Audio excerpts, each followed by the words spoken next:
Our senses can only grasp the work of mankind. But faith sees the work of the divine in everything. Our senses only grasp the work of mankind, but faith sees the work of the divine in everything. There is no moment when God is not manifest in the form of some affliction. There's no moment when God is not manifest in the form of some obligation or in the form of some duty. Everything that happens to us, amen. Everything that happens to us, everything, amen, that happens in us, everything that happens around us, and even through us, everything embraces and reveals God's divine but momentarily veiled purpose.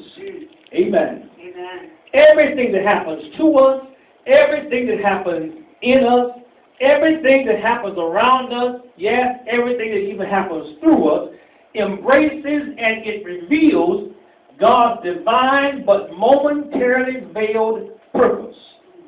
A momentarily veiled purpose. A temporarily concealed greater good. Amen. Amen. Veiled because we don't recognize it until it has been accomplished. Amen. That's the only reason why it's veiled, because we don't grasp it. We don't really comprehend it the way we should until it's been accomplished. So we must understand that the ultimate purposes of God as it relates to our afflictions, the ultimate purposes of God as it relates to our sufferings, oftentimes is not immediately known. Amen? Amen. The ultimate purposes of God as it relates to what we're going through, our afflictions, our sufferings, very often they're not known right then. Amen. But God works in everything. And this is the gist of Romans 8:28. God works in everything. He doesn't just work in certain isolated incidents for our good. Amen.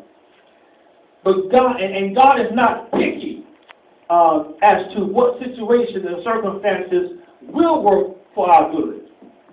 But His word says, in everything, we know that in everything, all things work together for our good. Yes. He has purpose, He has meaning for everything that His children must go through.